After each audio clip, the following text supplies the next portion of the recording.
Hace 3 semanas, mi madre murió en la mesa de operaciones. Actualizó su testamento 3 días antes de la cirugía. Le dejó la casa a mi hermana, el coche a mi hermano, los ahorros a la iglesia, y a mí, un sobre sellado con una sola frase adentro. El abogado lo leyó en voz alta. Mis hermanos palidecieron, y yo entendí, en ese segundo, por qué toda mi vida nunca había tenido sentido. Pero antes de continuar, asegúrate de estar suscrito al canal y escribe en los comentarios. ¿Desde dónde estás viendo este video? Nos encanta saber hasta dónde llegan nuestras historias. Mi nombre es Laura Mendoza.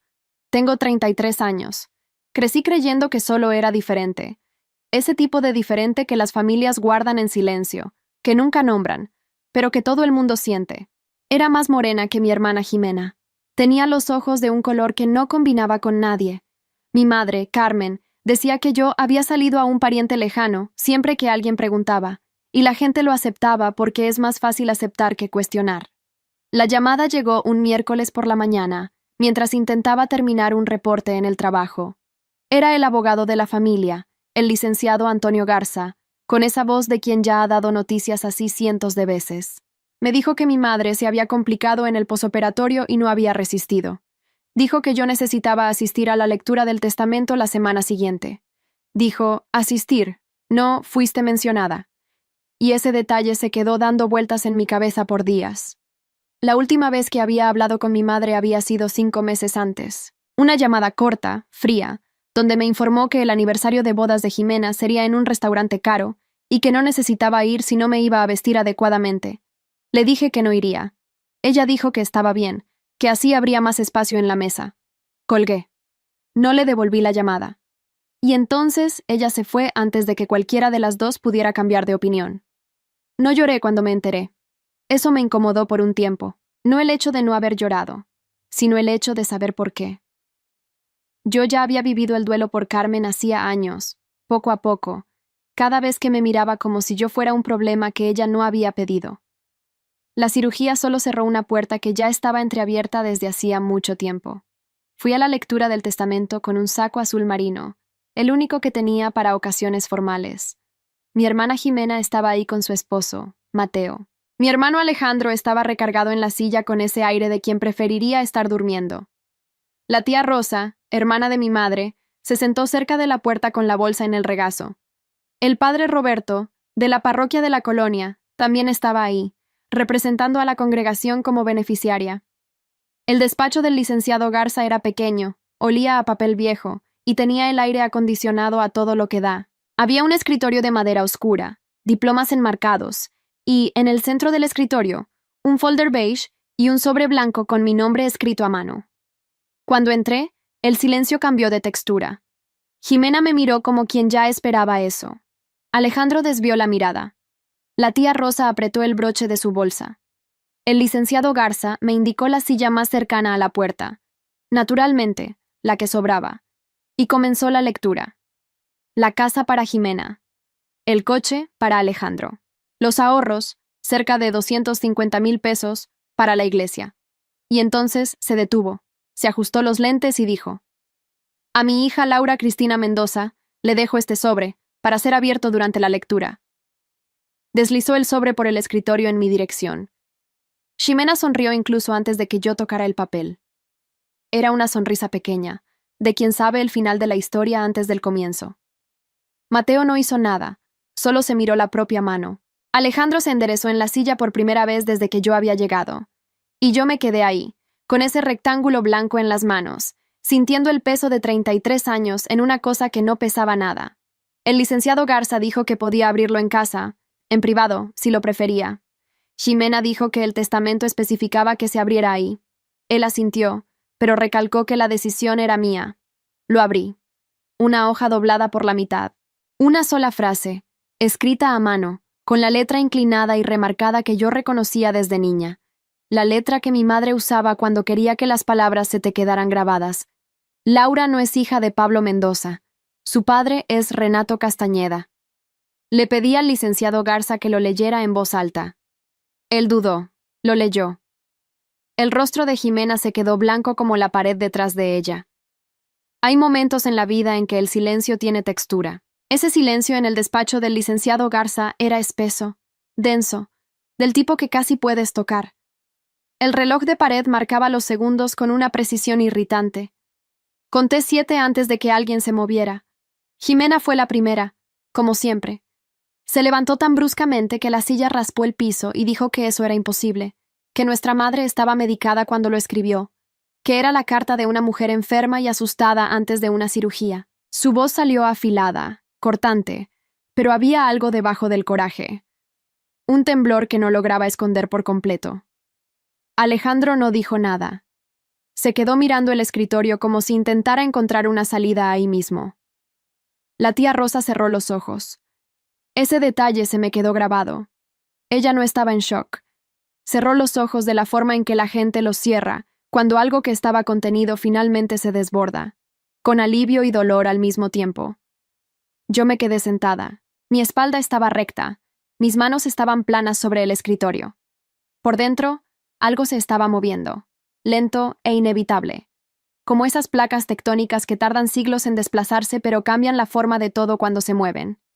Entonces es por esto, pensé. Por eso yo nunca encajaba en las fotos familiares sin parecer editada después.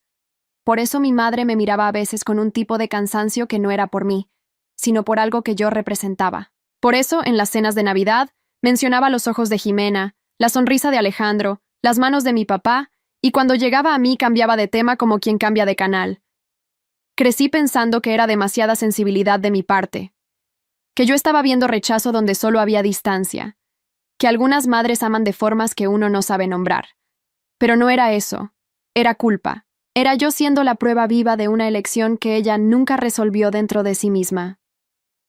El licenciado Garza esperó a que el silencio bajara un poco, y entonces, con esa calma entrenada de quien maneja situaciones difíciles, dijo que el testamento estaba en orden, que había sido firmado en plena capacidad legal, 3 días antes de la cirugía, en presencia de 2 testigos. Dijo que la distribución estaba completa conforme a lo especificado. Y dijo, mirándome directamente a los ojos, que había algo más que necesitaba decirme, no en ese momento, sino en privado, antes de que me fuera. Jimena quiso saber qué era. Él dijo que era un asunto que me concernía únicamente a mí. A ella no le gustó. Vi cómo se le tensaba la mandíbula, con ese gesto que heredó de mi madre de apretar los dientes cuando no podía controlar algo. Salimos en silencio. Alejandro se detuvo en el pasillo y dijo mi nombre una vez, solo eso, y luego se metió las manos en las bolsas del pantalón y se fue. Jimena se adelantó sin mirarme. Mateo fue detrás de ella con el celular en la oreja. La tía Rosa pasó junto a mí. Me apretó el brazo y me susurró que teníamos que platicar pronto. No era una pregunta. Me quedé atrás con el licenciado Garza. Cerró la puerta de la sala de juntas. Se sentó del otro lado del escritorio, juntó las manos y me dijo que el nombre en ese sobre, Renato Castañeda, no era un nombre cualquiera en San Miguel el Alto. Era el nombre de un hombre que había construido la mitad de la zona comercial de la ciudad. Un empresario que llegó sin nada en los 80 y se volvió un referente. Que había muerto hacía 4 años. Y que, antes de morir, había contratado a un investigador privado por casi 1 año, buscando a una hija que él creía que existía. Me le quedé viendo sin poder hablar. El investigador no había encontrado nada. Mi madre se había mudado de domicilio 2 veces en aquella época, había cambiado de número, había cortado el contacto con personas que podrían atar cabos. Pero el hijo de Renato, Eduardo Castañeda, había continuado la búsqueda por su cuenta después de la muerte de su padre. «Tu padre intentó encontrarte», dijo el licenciado Garza. «Simplemente no sabía dónde buscar». Salí del despacho con el sobre en la bolsa y esa frase haciendo eco en mi cabeza mientras bajaba la escalera estrecha de vuelta a la calle. Me fui directo a mi casa. No pasé al súper como había planeado. No respondí los mensajes que llegaron a mi celular. Y llegaron bastantes. De Jimena, de Alejandro, de una prima que claramente ya estaba enterada. Entré al departamento. Aventé la bolsa en la silla de la cocina y me quedé parada en medio de la sala por un tiempo que no sabría medir. El departamento era pequeño, de esos que vas armando pieza por pieza con los años sin ayuda de nadie. El librero que armé sola después de 3 horas siguiendo el manual. La mesa que encontré en un mercado de pulgas y lijé antes de pintar. Las plantas en la ventana que regaba cada mañana como si cuidarlas fuera practicar un tipo de constancia que no había aprendido en casa. Había construido todo eso sin una red de apoyo, sin un padre que apareciera con un desarmador, sin una madre que ayudara a escoger el color de la pintura. Cada cosa estaba en su lugar porque yo la había puesto ahí. Abrí la computadora y tecleé. Renato Castañeda. San Miguel el Alto. Los resultados fueron inmediatos. Reportajes de negocios. Un homenaje póstumo en el Palacio Municipal. Un perfil en una revista regional de hace 10 años. Fotos de inauguraciones, cortes de listón, eventos de caridad. Fui haciendo clic despacio. Era un hombre de rostro ancho, sonrisa fácil, cabello oscuro que debió encanecer temprano porque en todas las fotos ya aparecía con las sienes plateadas. Alto, de hombros anchos. Tenía una forma de posar en las fotos, siempre ligeramente inclinado hacia la persona de al lado, como si le estuviera prestando una atención genuina, que reconocí de algún lado, pero que no logré ubicar en ese momento. Entonces vi una foto más grande, un perfil de 3/4, con la luz dándole de lado. La nariz, mi nariz, esa que mi madre llamaba rasgo fuerte, y que yo pasé la adolescencia intentando esconder en las fotos. Y los ojos, almendrados, con ese rabillo ligeramente caído que nunca vi en ningún Mendoza. 33 años mirándome en el espejo sin lograr encontrarme en nadie. Y ahí estaba, en una foto de archivo de un periódico local, el rostro donde el mío cobraba sentido. Él había vivido a 40 minutos de donde yo crecí. 40 minutos. El mismo supermercado, probablemente. La misma plaza principal los domingos. La misma kermés en la escuela pública que aparecía en las fotos de la época. Cerré la computadora. Apoyé ambas manos sobre la mesa. Respiré profundo varias veces. Ese tipo de respiración lenta que aprendes cuando no te puedes dar el lujo de derrumbarte. Mi madre había guardado esto por 33 años. Me había mirado 33 años sabiéndolo. Había dejado que yo creciera pensando que yo era el problema, la rara, la que no encajaba. Y ella sabía todo el tiempo que yo no encajaba porque pertenecía a otro lado. Agarré el celular y le llamé a la tía Rosa. Contestó al segundo tono, como si me estuviera esperando. No tuve que preguntar mucho. Me dijo que lo sabía desde antes de que yo naciera, que mi madre se había enredado con Renato Castañeda cuando el matrimonio con Pablo ya estaba hecho pedazos, antes de que intentaran una reconciliación que resultó en mi embarazo, o en lo que todos fingieron por décadas que era mi embarazo. Que Renato le había pedido reconocer a la niña, que mi madre le había dicho que no, que había elegido salvar su matrimonio, que había decidido que yo sería de los Mendoza y punto, asunto cerrado. Que Renato nunca aceptó eso por completo, que mi madre nunca lo perdonó por no haberse rendido, y que yo me había pasado la vida entera pagando por un pleito que no era mío. Ximena me llamó a la mañana siguiente, sin preámbulos, sin dar los buenos días, directo al grano con esa objetividad suya que siempre sonó más como un arma que como una cualidad. Dijo que lo que mi madre había escrito era una crueldad innecesaria, que debía haberse quedado enterrado, que moverle a eso no le iba a hacer bien a nadie. Dijo que yo no debería ir a buscar a los Castañeda porque eso iba a avergonzar a la familia. Dijo la palabra familia como si yo todavía formara parte de un grupo que nunca me había hecho un lugar. Escuché todo. Después le dije que entendía su postura, y que la mía era diferente. Me colgó. Alejandro me mandó un mensaje 3 horas después. Pocas palabras, sin signos de puntuación, a su estilo de siempre, como si ahorrar caracteres fuera una virtud. Dijo que no sabía nada, que lo sentía mucho, que teníamos que platicar algún día. Guardé el mensaje, no lo respondí todavía, no porque estuviera enojada, sino porque aún no tenía las palabras correctas y prefería el silencio honesto al consuelo vacío. El licenciado Garza me llamó el jueves con un nombre, Eduardo Castañeda, el hijo de Renato, que se había hecho cargo de los negocios de su padre tras su muerte. Me dijo que habían contactado a Eduardo discretamente después de la lectura del testamento y que había pedido hablar conmigo cuando yo estuviera lista, que no había prisa, que era una decisión mía y solo mía. Dejé el número en la pantalla por 2 días antes de llamar. Cuando llamé, la voz del otro lado no era lo que yo esperaba. Era una voz tranquila, un poco cansada, de alguien que lleva cargando algo desde hace tiempo. Me dijo que me había estado buscando, que su padre le había dejado instrucciones claras, que había un abogado, una documentación, y que dependiendo del resultado de una prueba de ADN, había también un patrimonio que mi padre había reservado específicamente para la hija que nunca había logrado encontrar. Le pregunté cuánto tiempo tardaría la prueba. 10 días, me contestó. 10 días para que el mundo entero se volteara de cabeza o no. Mientras esperaba, seguí yendo a trabajar. Soy auxiliar de enfermería en un hospital de la zona, el tipo de trabajo que no para porque tu vida privada esté en crisis. Los pacientes siguen necesitando atención. Las guardias siguen existiendo. Me ponía la filipina, me amarraba el cabello y entraba en la rutina como quien se echa un clavado en agua helada a propósito, para dejar de sentir el frío de afuera. Mi compañera Patricia notó que algo andaba diferente, pero no preguntó. Solo empezó a dejarme el café ya listo cuando yo llegaba, un gesto tan simple y tan preciso que casi me quiebra más que cualquier palabra. En las noches me ponía a investigar. Leí todo lo que encontré sobre Renato Castañeda. Entrevistas antiguas. La historia de cómo había llegado a San Miguel el Alto con una mochila y el contacto de un pariente lejano y había levantado una constructora desde cero. Cómo era conocido por tratar bien a sus empleados en una época en la que eso no estaba de moda. Cómo había enviudado joven y nunca se había vuelto a casar.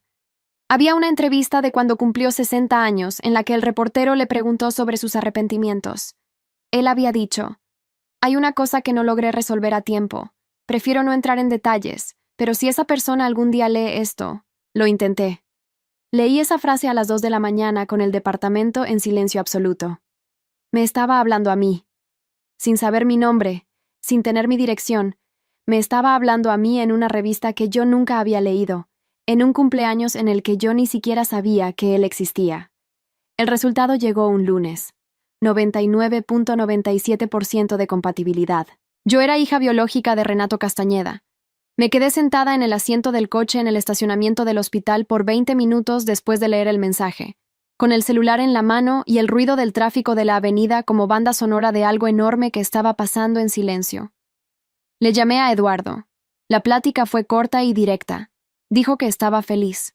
Dijo la palabra con una sencillez que me desarmó, sin drama, sin exagerar. Solo un hermano medio hermano diciendo que estaba feliz porque había honrado a su padre, porque la promesa se había cumplido. Quedamos de vernos el fin de semana. La propiedad de los Castañeda quedaba a las afueras de la ciudad. Una casa de un solo piso, grande, con un patio inmenso y árboles viejos, el tipo de lugar que acumula historia en las paredes. Eduardo me recibió en el porche. 50 y tantos años, la misma nariz, menos el ángulo, más ancha, más suavizada. Me miró por unos 3 segundos antes de decir cualquier cosa. Dijo que yo tenía los ojos de nuestro padre. Entramos. La casa estaba llena de fotos, de esas familias que documentan todo, bautizos, graduaciones y comidas de domingo. Había un cuarto con las cosas de Renato, aún acomodadas como él las había dejado. El sillón de piel, el escritorio, los libreros con libros de ingeniería y algunas novelas que no me esperaba. Y encima del escritorio, en un marquito de metal, una foto. Yo tenía unos 6 años, con el uniforme de la primaria, un moñito en el cabello, la sonrisa chimuela. Era una foto de esas del paquete escolar que circulaban mucho en aquel entonces, de esas que los papás les mandaban a los abuelos y a los compadres.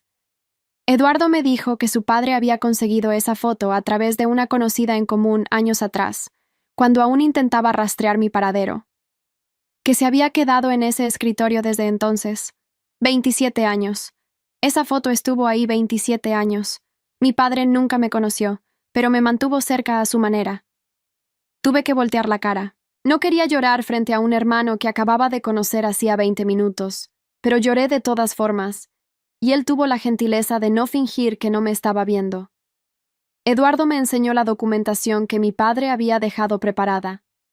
Un fideicomiso con una cláusula específica para una hija biológica confirmada por prueba de ADN, una parte de un rancho a las orillas del río, rentado a un productor local y generando un ingreso estable, una inversión financiera, y el derecho a usar el despacho que Renato había construido en la parte de atrás de la propiedad, un espacio pequeño con una ventana que daba al jardín, que Eduardo dijo que su padre usaba para pensar.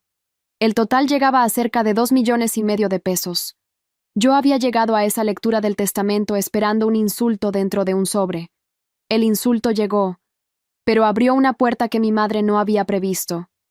Jimena se enteró 2 días después.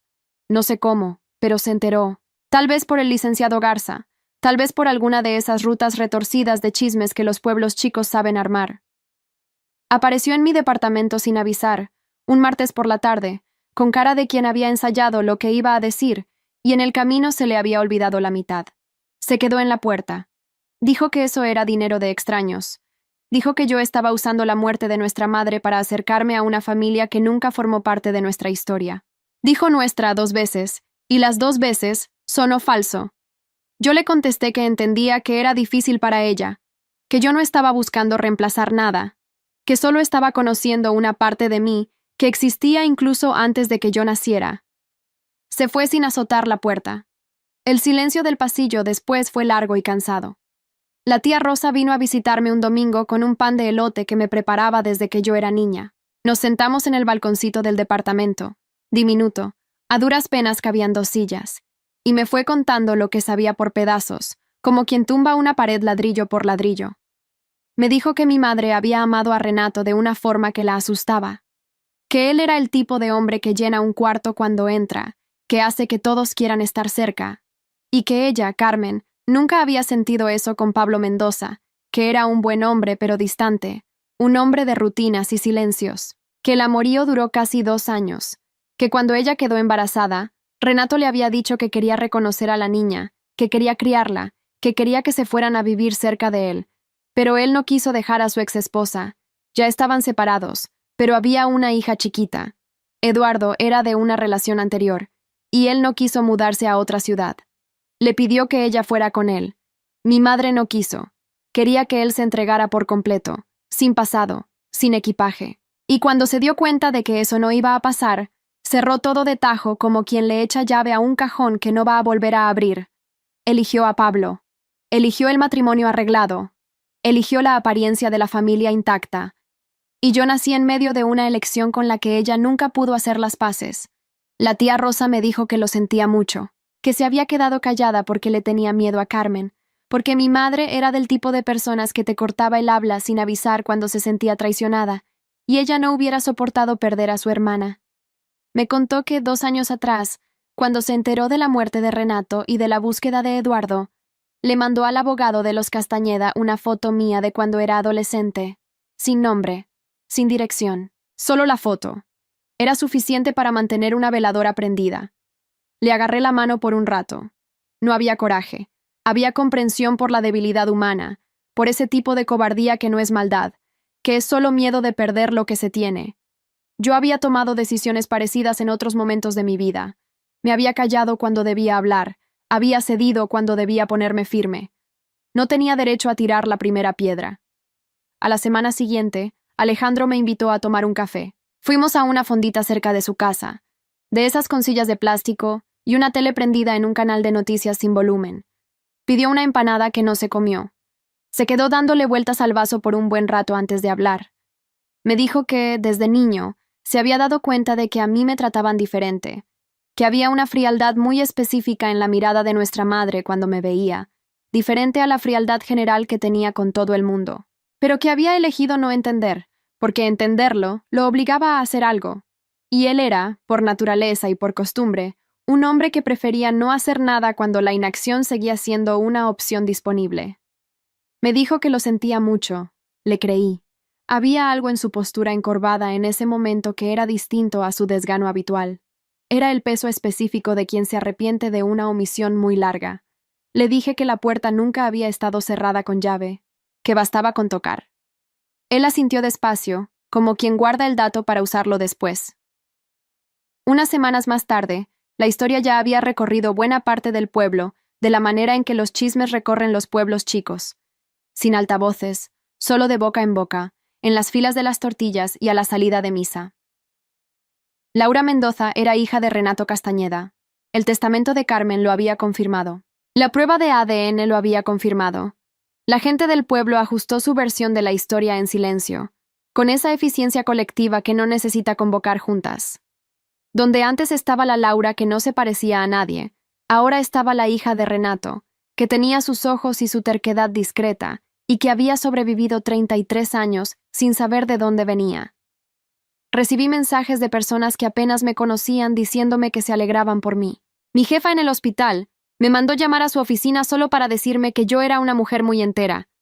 El boticario de la colonia donde mi madre vivió toda la vida me paró en la banqueta y me dijo que Renato Castañeda era un hombre que merecía ser bien recordado.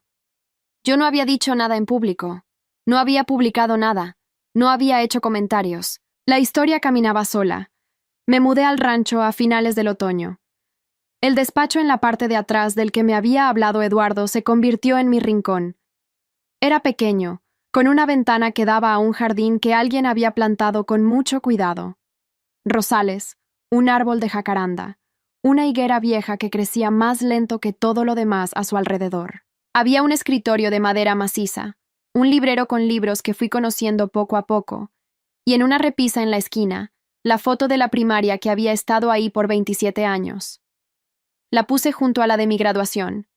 Las dos fotos juntas, la niña de 6 años chimuela y la mujer de 22 con el título, separadas por todo el tiempo que perdimos. Eduardo empezó a tomar café conmigo los lunes. No era un hombre de mucha plática, igualito a su papá por lo que decían, pero era presente de una forma constante, de esas que sientes sin necesidad de medir. Me contaba historias de Renato a cuentagotas, de cómo se cortó el cabello en la misma peluquería por 30 años porque le era leal a las cosas, de cómo se reía de sus propios chistes antes de terminar de contarlos, de cómo había llorado en el velorio de un empleado antiguo como si fuera de la familia, porque para él lo era. Cada historia era un pedazo de mí, que yo no sabía que me faltaba. Seguí trabajando en el hospital. El ingreso del rancho era estable, pero yo no me había convertido en otra persona. El trabajo era mío. La rutina era mía. La vida que yo había construido seguía siendo mía. Lo que cambió fue el piso bajo mis pies. Se volvió más firme, menos provisional. Una tarde de octubre, escribí una carta que no mandé a ningún lado. Se la escribí a mi madre. Le dije que ahora entendía de dónde venía la distancia, que ella había amado a un hombre que no la había elegido por completo, y que yo había sido el recordatorio permanente de eso. Una factura que ella pagaba todos los días con solo mirarme. Que yo no había pedido existir en ese lugar, en esa historia, con ese peso. Le dije que no la odiaba, que odiarla sería seguir cargándola, y que yo ya la había cargado por demasiado tiempo. Le dije que ella había escrito una frase con la intención de destrozarme, y que esa frase me había dado un padre, un hermano, una historia, un lugar donde pisar. Doblé el papel, lo metí dentro de un libro viejo que había sido de Renato. Una novela policíaca de pasta gastada que Eduardo me había dado diciendo que su papá leía cada vez que necesitaba pensar. Lo guardé en la segunda repisa del librero, entre 2 tomos, en un lugar donde yo sabría encontrarlo cuando lo necesitara. Jimena ya no volvió a llamar. Yo tampoco le llamé. Había un silencio entre nosotras que era diferente al silencio de antes. Antes era el silencio de quien se evita, ahora era el silencio de quien reconoce un límite y se detiene. Era más honesto, más limpio. Alejandro me mandaba mensajes de vez en cuando, cosas sin mucha importancia. La foto de un atardecer que había tomado, un video chistoso, una vez un audio cortito diciendo que estaba bien. Yo le contestaba. Era poco y era genuino, y por ahora era suficiente. Una noche de noviembre, me senté en el jardín con una taza de té y me quedé viendo la higuera. Había luna llena, de esas lunas de provincia que parecen más grandes porque no hay ningún edificio compitiendo con ellas.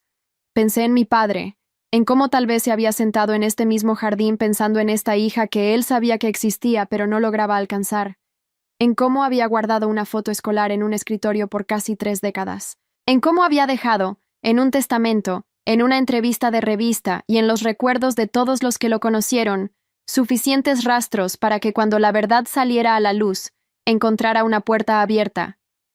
Mi madre se pasó 33 años convenciéndome, sin usar palabras pero con cada gesto, de que yo era lo que había sobrado después de repartir las partes buenas, que yo era el excedente, lo que no cabía en el encuadre. Estaba equivocada. Yo era la parte que ella había escondido porque sabía cuánto valía. La frase que escribió para destruirme, una frase, 14 palabras, en un sobre blanco, terminó siendo el único regalo honesto que me dio en 33 años. Ella no se dio cuenta. Pero a veces la verdad trabaja por su cuenta, independientemente de la intención de quien la soltó. Me llamo Laura. Tengo 33 años. Soy hija de un hombre que me buscó por décadas y de una mujer que escondió la respuesta hasta el último momento. Vivo en un rancho que tenía un despacho esperando a alguien, y parece que ese alguien era yo. Por primera vez en la vida, cuando me miro al espejo, reconozco el rostro que veo. Y eso es suficiente. Es más que suficiente. Es todo. Ahora, si te gustó esta historia, dale clic a suscribirse y dime en los comentarios qué parte te dejó con la boca abierta. ¿Fue el sobre? ¿Fue la foto en el escritorio? ¿Fue la carta que ella escribió sin enviar? Quiero saberlo. Ah, y no olvides unirte como miembro para tener acceso a videos exclusivos que no publico aquí. Te espero allá.